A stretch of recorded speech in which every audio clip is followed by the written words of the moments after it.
I'm Philip of P Fields Contracts. We're just outside Moneymore here, just turn a face. We're cutting hedges, pulling out roots, doing a bit of tree shearing, trying to get a bit of ground cleaned up for a customer. That's pretty much a lot of what I do.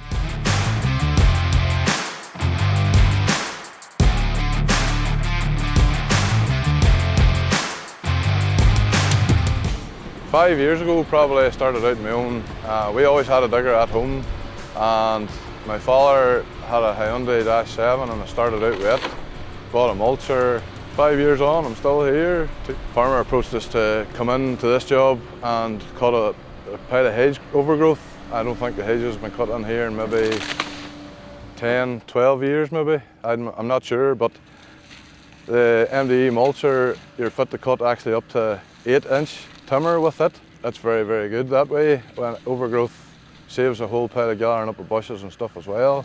Very agile. It's great for getting in around all them wee tight awkward places. There's places there's 6 foot of growth being cut back. It'll definitely open the place up and let a lot more daylight in. I started out with a mulcher. I've had a couple of different other brands of mulchers over this past 5 or 6 years. They weren't bad machines, but as far as productivity and structure, for me, I think MDE is very hard to touch. The mulcher, especially the Vortex, I find even right down to bolts, wear plates, things like that, they're just beefier. You know, it's very hard terrain what we're working with out here, fields, stones and dikes, things like that. And you know, you need something that's going to last. And as far as I see, it's a well-built, capable machine. We've got 2 different types of shears. There's a 300 Koala and the 400 Koala. There's both pretty much the same, but the cut difference would be 100 mil between the two. Sometimes farms, especially if you're taking down overgrowth, ash dieback, things like that, ash trees are harder and always usually probably bigger than your 12 inches, so your 300 shear will struggle a wee bit more with that, whereas the 400 goes in, shears it, takes it, sets it out, sorts it out without any issues. So the 300 is definitely great for hedge work. 400 would be more that bigger tree work, you know. The 300 shear must have it now, what would it have it, 3-4 years. Only ever had to put one blade on it, and it was probably wore done.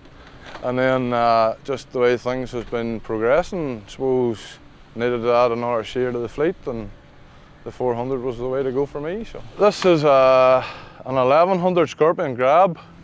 Sometimes whenever we're going in to do hedge work on hedgerows and things like that, if you're ever taking down hedges or removing them to replant or whatever, obviously the old stumps and roots and things are still there. So this grab is actually first class for that sort of work because you can close it up, it acts like a grubber, and it actually rips the roots and the stumps all out, and you can grab them and shake the clay off them and remove them, and they're probably going to be ready for a fire.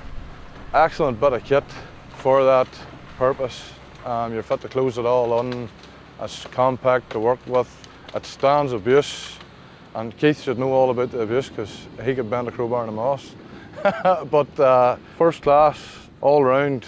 There's more more uses than just being a grab sort of thing, for loading timber, for loading stones, even into dumpers, stuff like that. Placing stones on a bank or anything like that, it's first class. It can rake through the ground like a grubber would and pulls all your stones and your roots and just the stuff that you don't want in there. It can pull it all up, leave the clay behind or soil behind, whatever it is.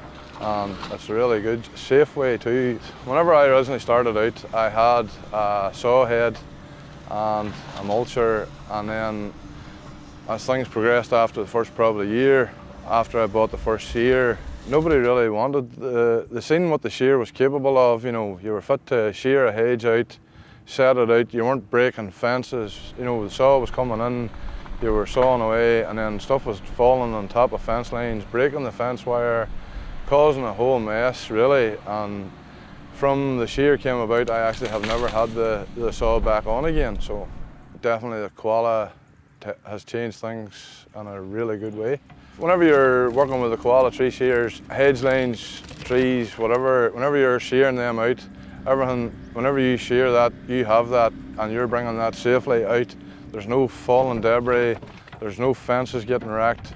You get it set out, you shear your firewood out of it and set your brash to one side, your firewood to the other, no fence lines ruined, and everybody's happy.